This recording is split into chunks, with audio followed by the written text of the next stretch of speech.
দর্শক শ্রোতা, আমন্ত্রণ জানাচ্ছি ইসলামী ব্যাংক লিমিটেড নিবেদিত হেলথ পয়েন্ট অনুষ্ঠান থেকে। আপনাদের সাথে আছি আমি ডক্টর মুনিরা রাফাত চৌধুরী। দর্শক, আমাদের আজকের বিষয় বিনা অপারেশনে হার্টের ভালভ প্রতিস্থাপন নিয়ে।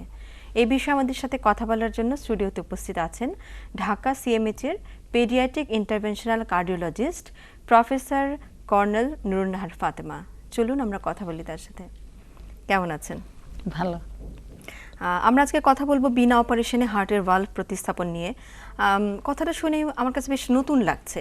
তো প্রথমে আপনার কাছে একটু জেনে নিতে চাই যে এই জিনিসটা কি, বিনা অপারেশনে যে হার্টের ভালভ প্রতিস্থাপন, এটাকে কি মিন করছেন? এটা বিনা অপারেশনে বলতে এখানে বোঝানো হচ্ছে যে বুক না কেটে। আচ্ছা, বুক না কেটে এটা পায়ের একটি রক্তনালীর ভিতর দিয়ে, ভেইনের ভিতর দিয়ে হার্টের ভিতরে ঢুকে তারপরে ভালভ রিপ্লেসমেন্ট করা হয় আর কি, ভালভ প্রতিস্থাপন। তো এটা আমি যেহেতু শিশুদের হার্ট নিয়ে আমি কাজ করি, এগুলি আমরা করে থাকি আসলে কনজেনিটাল হার্ট ডিজিজের, কমপ্লেক্স কনজেনিটাল হার্ট ডিজিজের পেশেন্টদের উপর। মানে যেটা জন্মগত ত্রুটি নিয়ে যে সব বাচ্চা জন্মায়, তারা অলরেডি জন্মগত আচ্ছা, ত্রুটি তাদের ছিল, 3-4 বার অপারেশন করানো হয়ে গেছে অলরেডি, তারপরেও ভালো হচ্ছে না, আরও অপারেশন লাগবে যেটা খুবই ঝুঁকিপূর্ণ, তখন আমরা এই পদ্ধতিটাকে বেছে নেই। আচ্ছা, একটু জিনিস জেনে নেই যে আপনি তো বাংলাদেশে এই প্রসিডিউরটা আপনি প্রথম করেছেন, জি। তো এটা সম্পর্কে আমাদের একটু আলোকপাত করুন। আসলে আমরা তো বিভিন্ন সেমিনারে অংশগ্রহণ করার জন্য অনেক দেশে যাই, ইউরোপ আমেরিকাতে। তো আমি যখন বিভিন্ন সেমিনারে অংশগ্রহণ করতে যাই, তখন দেখি যে তারা এটার উপরে অনেক দূর তারা এটা নিয়ে কাজ করেছে। 2000 সালে প্রথম ফিলিপ বয়েনহফার নামে একজন ভদ্রলোক এটা আবিষ্কার করার পরে ইউরোপ এবং আমেরিকাতে অনেক জায়গায় এটা হয়েছে। এই পর্যন্ত 300টার মতো এই ভালভ প্রতিস্থাপন হয়ে গেছে অলরেডি। কিন্তু আমাদের মতো গরিব দেশে আমরা এগুলো আসলে কখনো কেউ চিন্তাও করে না, যেহেতু এই সাবজেক্টটাই আমাদের দেশে নতুন। বাচ্চাদের হার্টে এই সাবজেক্টে খুব এক্সপেন্সিভ একটা সাবজেক্ট, এক্সপেন্সিভ। বাচ্চাদের হার্টের রোগের চিকিৎসাটাই একটা নতুন বিষয় আমাদের দেশে। 1998 এর আগে আসলে আমরা স্পেসিফিক্যালি এগুলো নিয়ে কেউ কোনো কাজই করে নাই। তো আমরা সহজ যেগুলো, যেমন ছিদ্র বন্ধ করা, ভালভের বেলুন ডাইলেটেশন, এগুলো নিয়ে আমরা অনেক দিন ধরে কাজ করেছি। কিন্তু তারপরে যখন আমি দেখলাম যে না, এটা এরকম রোগীও তো আমাদের অনেক আছে যাদের 2-3 বার অলরেডি হয়ে গেছে, তারপরেও আরও অপারেশনের দরকার, যেটা খুবই ঝুঁকিপূর্ণ। কিন্তু এই ভালভটা অনেক দামি। এটা যেহেতু একটা এলাইভ, এটার 20 থেকে 25 লাখ টাকা এরকম দাম পড়ে, এবং এটা একটা এলাইভ ভালভ। এটা বোভাইন মানে গরুর জগুলার ভেইন থেকে একদম ন্যাচারাল ভালভ, এটা জীবিত। তো সেই কারণে এটার যে প্রসেস করা বা এটা যে তৈরি করার প্রক্রিয়াটা, প্লাস ট্রান্সপোর্ট, যেমন আমেরিকাতে এটা একটা কোম্পানি বানায় মেট্রনিক, তো সেটা বাংলাদেশে নিয়ে আসা, এই যে এলাইভ অবস্থা, এটার স্পেশাল ট্রান্সপোর্ট সিস্টেম, এইটার কারণে এগুলো নিয়ে কেউ আসলে চিন্তা করারও মানে সাহস করে না আর কি। তো আমার এরকম 5-6টা রোগী হয়ে যায় যারা মানে আমি দেখি যে এটা করলে তাদের জন্য ভালো। তখন থেকে আমি চিন্তা করি গত 2 বছর ধরে যে এটা কিভাবে করা যায়। তো এই 2 বছর ধরে আমি চেষ্টা করতে করতে 25শে ডিসেম্বর 2012 তারিখে আমি সৌদি আরব থেকে একজন বিশেষজ্ঞ ডক্টর মনসুর আল জুফান, উনি কিং ফয়সাল স্পেশালিস্ট হসপিটালের, ওনার সাথে আমি কন্ট্যাক্ট করি যে আমার এই পেশেন্টগুলো আছে, আমি একটু করতে চাই।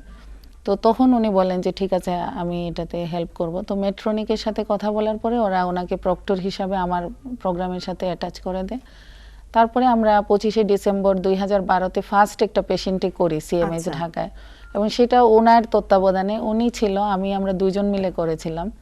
আর এইবার আমি 1 জানুয়ারিতে আমাদের 2014 সালের প্রথম দিনে আমি ভাবলাম যে এই দিনটাকে আমরা নতুন বছরটাকে একটু স্মরণীয় করে রাখতে চাই, মানে সেলিব্রেট করা নতুন বছরকে। নতুন বছর, এই জন্য মানে এই ভালভটা কষ্ট করে জোগাড়ও করতে হয়েছে, প্লাস পেশেন্টটা খুব গরিব। যে পেশেন্টের এটা দরকার তার কোনো নিজস্ব টাকাও নাই। তো আমি 1 বছর ধরে ওর জন্য টাকাও সংগ্রহ করতে থাকি, প্লাস এটার ইমপ্ল্যান্ট করার জন্য যে জিনিসপত্রগুলোর দরকার, এবং এগুলি সংগ্রহ করার পরে 1 তারিখের আগে আমি এগুলি সব গুছিয়ে নিয়ে তারপরে আর কি 1 তারিখে করি, এবং অনেক সময় লাগে এটা করতে, 5 থেকে 6 ঘন্টা পর্যন্ত লেগেছে আর কি। আচ্ছা, তো এটা তো শুধুই কি বাংলাদেশে প্রথম, নাকি এই অঞ্চলের কান্ট্রিজের মধ্যে আপনি প্রথম করলেন এটা? এটা আসলে দক্ষিণ এশিয়ার মধ্যে, এশিয়ার মধ্যে আসলে এটা শুধু সৌদি আরবে হয়, কিং ফয়সাল স্পেশালিস্ট হসপিটালে হয়, আর হলো প্রিন্স সুলতান কার্ডিয়াক সেন্টার। তো প্রিন্স সুলতানে আমি এখানে ট্রেনিং করেছিলাম 2-3 বছর যখন আমি প্রথম কার্ডিওলজিতে আসি। তো ওই দুইটা হলো এশিয়ার মধ্যে হসপিটাল। আর এশিয়ার মধ্যে এখনো ইন্ডিয়া, চায়না বা পাকিস্তান এই সমস্ত কান্ট্রিগুলোতে এখনো হয় নাই। আচ্ছা, তো আমরাই হলাম সেকেন্ড কান্ট্রি হিসাবে, যতটুকু আমরা জেনেছি যে অন্য কান্ট্রিগুলোর সাথে যোগাযোগ করে বা সার্চ করে ইন্টারনেটে, যে আমরা সেকেন্ড কান্ট্রি এশিয়ার মধ্যে। আমি বলবো যে এটা আমাদের দেশের জন্য এবং আপনার জন্য তো অবশ্যই, আমাদের দেশের জন্য খুবই বড় একটা সাফল্য আপনি বয়ে এনেছেন। এবং এটা যদি চলতে থাকে আমার মনে হয় অনেক শিশুই রক্ষা পাবে বা জি। মৃত্যু ঝুঁকি কমবে। জি, আমরা এই শিশুটির যে ছবি দেখছি এটা যে সেই এইটাই সেই শিশু। ওর নাম এটা কি? হলো, ওর নাম হচ্ছে রুকাইয়া, বয়স হলো 5 বছর। আচ্ছা ওর অলরেডি 3টা সার্জারি হয়ে গেছে। আচ্ছা, আমরা একটু শুনে নিই যে রোকাইয়ার কি সমস্যা ছিল, মানে জন্মের পর থেকে কি সমস্যাগুলো ছিল জি, না জি। এরপর থেকে? রুকাইয়ার বেসিক্যালি যে রোগটা ছিল সেটার নাম হচ্ছে পালমোনারি অ্যাট্রেসিয়া, মানে আচ্ছা। তার একটা রক্তনালী যেটা দিয়ে দূষিত রক্ত ফুসফুসে ঢুকে সেটা একদমই ছিল না। আচ্ছা তো এই ধরনের বাচ্চারা জন্মের সাথে সাথে মারা যায়। তো ও জন্মের পরপরই ওকে আমার কাছে যখন রেফার করা হয়, সেটা তখন কয়দিন ওর বয়স ছিল? তখন ওর বয়স ছিল মনে হয় 1 মাস এরকম হবে। আচ্ছা তো এরপরে আমরা ওকে পালমোনারি যে ব্লাড ভেসেলটা তার ছিল না, পালমোনারি আর্টারি, সেইটাতে রক্ত সঞ্চালনের জন্য অল্টারনেটিভ একটা রাস্তা করে দেই আমরা, সার্জনদের কাছে রেফার করে বিটি শান্ট বলে একটা অপারেশন সেটা আছে। কি বুক কেটে করা হয়েছিল? হ্যাঁ, সেটা বুক কেটে ইন্ডিয়াতে পাঠানো হয়েছিল, কারণ আচ্ছা। বাচ্চাটা খুবই সিক ছিল। এখানে এই সার্জারিটা কেউ অ্যাকসেপ্ট করে নাই এত সিক বাচ্চার উপরে। আচ্ছা, একটু জেনে নিই আপনার কাছে যে এরকম একটা বাচ্চা যদি সমস্যা থাকে, তো একটা বাবা মা, তো আমাদের দেশে তো এই সিস্টেম নাই যে জন্মের পরেই ইকো বা এগুলো করা হয় না, কিন্তু তার সমস্যাটা কি হয় যে দ্রুত একজন ইন্টারভেনশনাল কার্ডিওলজিস্টের কাছে যাওয়া উচিত, কিভাবে বুঝবে? এরকম বাচ্চা যদি কোনো বাচ্চা হার্টের রোগ নিয়ে জন্মগ্রহণ করে, এটা কিছুটা বোঝা যায়। যেমন হলো বাচ্চার এই ধরনের যেগুলো খুব কমপ্লেক্স, তারা কিন্তু নীলবর্ণ হয়ে যায়। আচ্ছা এটা যে ঠোঁট তো নাকের ডগাতে একটু কালো বর্ণ হবে, কাঁদলে কালো হয়ে যায়, বা খাওয়ার সময় দেখা যায় আরো বেশি কালো হয়ে যায়। এর ছাড়াও শ্বাসকষ্ট হয় তাদের, আচ্ছা দুধ খেতে পারে না, একটু দুধ খাওয়ার পরপরই হাঁপায় যায়, তারপরে ছেড়ে দে খাওয়াটা। বুকের দুধ হলে দেখা যাবে যে একটু খেয়ে ছেড়ে দিল, কিছুক্ষণ পর আবার ক্ষুধা লাগে, আবার কান্না করতে থাকে, আবার খাওয়া দিলে কিছুক্ষণ পরে আবার ছেড়ে দিচ্ছে। মানে তার ক্ষুধাটা যেহেতু সে করতে খেতে পারে পারছে না। খেতে পারছে না, একটু পরপরই খেতে চায় কিন্তু খেতেও পারে না। তো এটাকে আমরা ফিডিং ডিফিকাল্টি বলি, এইটা একটা হয়। আর তো শ্বাসকষ্ট আর ঘন ঘন নিউমোনিয়া হতে পারে। যাদের হার্টে ছিদ্র থাকে তাদের দেখা যায় জন্মের পরপরই বারবার নিউমোনিয়া হচ্ছে, আচ্ছা কাশি হচ্ছে, এইগুলা আর কি বোঝার মতো। আর পারে। ওজন বাড়ে না, এটা আরেকটা সিমটম যে বাচ্চা ওজন বাড়ে না। আচ্ছা, তো এই বাচ্চাটা 1 মাস বয়সে আসার পরে আপনি তখন বাচ্চাটা এই বাচ্চাটা ইন্ডিয়ায় ছিল নীল, একদম নীল। নীল ছিল তার। আচ্ছা তো যেহেতু এখানে হচ্ছে না কিছু, আর আরেকটা কাজ করা যেত স্টেন্টিং এর, আবার স্টেন্টিংটাও করা যাচ্ছিল না। মানে তার পিডিএ বলে একটা রক্তনালী আছে, যে রক্তনালীটি দিয়ে সে বেঁচে ছিল। মানে তার তো ফুসফুসে রক্তনালী নাই, পিডিএটা দিয়ে সে আরেকটা রক্তনালী থেকে তার লাংসে ব্লাড পাঠাতো, ওটা আবার বন্ধ হয়ে যাচ্ছিল। তো ওটা স্টেন্ট করে ওপেন রাখা যায়, কিন্তু তার স্টেন্টও করা যাচ্ছিল না, পিডিএ কোর্সটা অ্যাবনর্মাল ছিল। তখন আমরা তাকে তাড়াতাড়ি করে ইন্ডিয়াতে পাঠাই। ইন্ডিয়া থেকে সে বিটি শান্ট বলে একটা অপারেশন করে আসে। আচ্ছা এই অপারেশনটা হয় 2009 সালে, ও তখন খুবই ছোট। তারপরে আবার এটা তো জাস্ট একটা লাইফ সেভিং করা হয়েছিল, কিন্তু আসল তো কাজ তার সব অন্যান্য রোগগুলো তো রয়ে গেল। তার রক্তনালী নাই, হার্টে বড় একটা ছিদ্রও ছিল, ভিএসডি। তো এগুলার জন্য পরে আমরা 2011 সালে আবার তাকে ইন্ডিয়াতে পাঠাই। তখন তারা যে রক্তনালীটা তার ছিল না, সেখানে একটা ব্রিজ হিসাবে একটা আর্টিফিশিয়াল টিউব বসায় দেয়। আচ্ছা তো অপারেশন করে আসার 3 মাস পরেই দেখা যায় সেই টিউবটা কাজ করছে না, সেটা চিকন হয়ে গেছে। আবার সেটা দিয়ে যে ব্লাডটা যায় সামনের দিকে, আবার পিছনে ফেরত চলে আসে, ওটাকে বলে রিগার্জিটেশন। আচ্ছা তো সে আবার একই সঙ্গে স্টেনোসিস এবং রিগার্জিটেশন, মানে চিকনও হয়ে গেছে আবার ঢিলাও হয়ে গেছে, দুইটাই একসাথে হয়ে যায়। তো এখন আবার থার্ড টাইম তার এখন আবার এই টিউবটা আবার লাগাতে হবে। আচ্ছা, আপনার কাছে আরো ডিটেলস শুনবো, কিন্তু এটা বিরতি থেকে ফিরে এসে। দর্শক শ্রোতা, আমরা একটা বিরতি নিচ্ছি, আশা করি ততক্ষণ পর্যন্ত আমাদের সাথেই থাকবেন।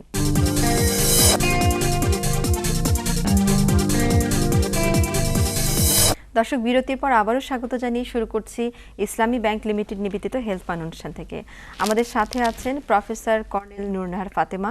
শুনছিলাম আমরা বিনা অপারেশনে হার্টের ভালভ প্রতিস্থাপন নিয়ে। চলুন ফিরে যাই প্রসঙ্গে। বিরতির আগে আপনি বলছিলেন যেটা রোকাইয়া, তারপর কি হলো? তারপরে তার থার্ড অপারেশন, সেটাও খুব এক্সপেন্সিভ, আবার আরেকটা টিউব বসানো, প্লাস আমাদের দেশে তো হবে না, আবার ইন্ডিয়াতে যেতে হবে। তো তখন আমি তাকে বললাম আর কি যে এরকম আমি ইউরোপ আমেরিকাতে যখন আমি যাই এটা করে, এবং যারা এগুলো করে তারা হলো খুবই ভালো যারা কার্ডিওলজিস্ট, এবং তাদেরকে সবাই দেখি যে অন্যরকম রেসপেক্ট করে। তো আমার কাছে সব সময় মনে হতো যে আমি তো এটা করতে পারবো, কিন্তু আমি ইউরোপ আমেরিকার মতো দেশের কার্ডিওলজিস্ট না, যে কারণে আমি এটা করতে পারছি না, কারণ আমাদের দেশে তো টাকা নাই, প্লাস আমাদেরকে এই সমস্ত ডিভাইসগুলো দেওয়ার জন্য কোম্পানি অতটা ইন্টারেস্টেড না, কারণ ওরা মনে করে যে আমাদের মতো এগুলা কে করবে, বা আমাদের দেশ গরিব দেশ, এগুলার এমন মার্কেট নাই। যার জন্য আমি যখন তাদের কাছে এগুলো বলেছি তারা আসলে তেমন একটা উৎসাহ দেখায় নাই। তো আমি তখন ওকে প্লাস আরো কতগুলা রোগীকে নিয়ে আমি একটা গ্রুপ করি আর কি, যে দেখি কয়েকটা নিয়ে আসলে হয়তো তারা ইয়ে করবে। তো তারা আবার সব হসপিটালকে এই ইয়েটা করার জন্য এলাও করে না। আচ্ছা, তাদের একটা মানে একেবারে বিশেষায়িত হসপিটাল হতে হবে, তাদের একটা ক্রাইটেরিয়া আছে যে এরকম হসপিটাল হতে হবে, তার এই মিনিমাম ক্রাইটেরিয়া থাকতে হবে, এবং কার্ডিওলজিস্টের অনেক ক্রাইটেরিয়া থাকতে হবে, তার অনেকগুলো স্টেন্ট ইমপ্ল্যান্টেশন করার আগে তার এক্সপিরিয়েন্স প্লাস অনেক কিছু এক্সপিরিয়েন্স, যার জন্য তারা আমাকে অনেক সময় টেলিফোনে বা অনলাইনে আমাকে অনেকগুলা ফিল আপ করে দিতে হয়েছে তাদের কোয়েশ্চেনিয়ার, প্লাস তারা অনেক সময় অনলাইনে এক্সামও নিয়েছে যে আমি এগুলা কতটুকু ইয়ে করতে পারবো, বা এইটার কমপ্লিকেশন হলে আমি কতটুকু ম্যানেজ করতে পারবো। আচ্ছা, তো এই সমস্তগুলা স্টেপগুলা পার হতে হতে লাস্টে যখন আমরা ফার্স্ট কেসটা করি 25 ডিসেম্বর 2012-এ, এরপরে ওরা খুবই খুশি হয়, এবং ওরা বলে যে আমরা তো চিন্তাও করি নাই যে বাংলাদেশের মতো একটা দেশে এটা স্যাটিসফ্যাক্টরিলি এরকম করা যাবে।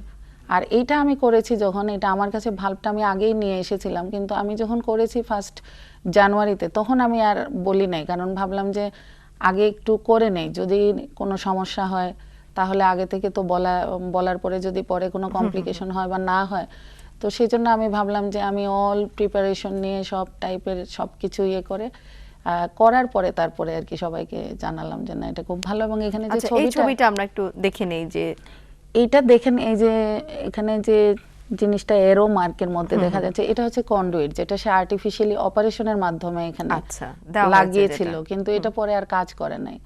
তো এই ধরনের কন্ডুইট হলো আর্টিফিশিয়াল, এগুলা তো বাচ্চা তো হলো 3 বছর বয়সে এটা দেওয়া হয়েছে, এটা কিন্তু তার গ্রোথ হচ্ছে, সে লম্বা হচ্ছে, কিন্তু এই জিনিসটা তো আর গ্রোথ হয় না, যেহেতু এটা আর্টিফিশিয়াল, এটা তো বড় হবে না। তো সে যখন এটা এমনিতেও দেওয়ার পরে দেখা যায় 6 বছর বয়সে আরেকটু লম্বা হলো, তখন এটা চেঞ্জ করতে হয়, 10 বছর বয়সে আরেকটু লম্বা হলো আবার চেঞ্জ করতে হয়। তো এটা দেওয়া মানে হলো বারবার তাকে সার্জারির একটা রিস্কের মধ্যে যেতে হয়, কারণ এটা তো অ্যাডাল্ট শেপ না হওয়া পর্যন্ত এটা তাকে বদলাতেই হবে। আচ্ছা, আর এখানে আমি যেটা দেখছি যে আপনি প্রসিডিওরটা দেখাচ্ছেন। হ্যাঁ, এখানে এই যে নীল রঙের যে জিনিসটা দেখা যাচ্ছে, এটা হচ্ছে ডেলিভারি সিস্টেম।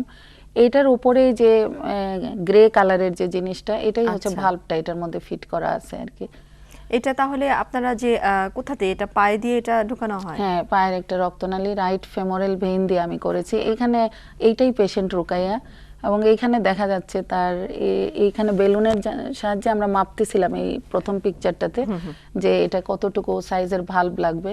তারপরে ওইখানে এই ভালভটা আসলে একটা স্টেন্টের ভিতরে লাগানো, মানে এটা যে অ্যানজিওগ্রাম যেভাবে করে সেই প্রসিডিউরে করা হয়, অ্যানজিওগ্রাম এই পাইপের মাধ্যমে এটা করা হয়েছে। এবং এই পিকচারটাতে এখানে দেখা যাচ্ছে যে আমরা প্রথম পিকচারটাতে ল্যান্ডিং স্টেশন বানানো হয়েছে, 2টা আরো স্টেন্ট বসায় যাতে ভালভটা ওখানে গিয়ে বসতে পারে, এটাকে বলে ল্যান্ডিং স্টেশন। এবং ল্যান্ডিং স্টেশনটা করেছি আমি 2টা স্টেন্টের সাহায্যে, অনেকে একটা দিয়েও করে, আমি 2টা করেছি যাতে একটা লম্বা আমি স্টেশন পাই, একটা জোন পাই। তারপরে এই লাস্ট পিকচারটাতে দেখা যাচ্ছে যে ভিতরের যে স্টেন্টটা সেটা হচ্ছে ভালভ স্টেন্ট। এটা হচ্ছে একটা ইয়ে থেকে, গরু থেকে, তার নেক ভেইন থেকে নেওয়া হয়, এবং এটা নেওয়ার যে উদ্দেশ্য সেটা হচ্ছে গরু তো ঘাস খাওয়ার সময় তার মাথাটা নিচু হয়, সো ওই ভালভটা কিন্তু অভ্যস্ত হয়ে যায় এগেইনস্ট দ্য গ্রেভিটি কাজ করে। আচ্ছা, এই জন্য এটা নেওয়া হয় যে এটা খুব স্ট্রং একটা ভালভ, যেহেতু এগেইনস্ট দ্য গ্রেভিটি গরু যখন ঘাস খায় তখন এটা ওইখান থেকে গরুর হার্টে যখন ব্লাডটা ব্লাড ফ্লো না করার জন্য এটা কাজ করে, সেই কারণে এটাই বেছে নেওয়া হয়েছে আর কি, যে এটা হার্টের মধ্যে তাহলে ভালো মতো ফ্লোটাকে কন্ট্রোল করতে পারবে।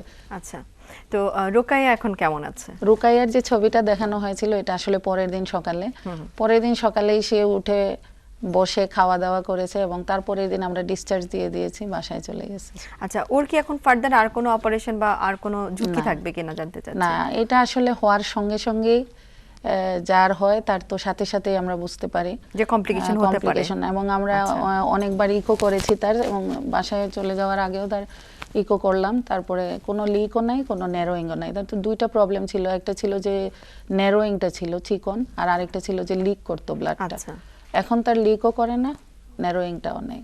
আচ্ছা, আমরা একদম শেষের দিকে চলে আসছি।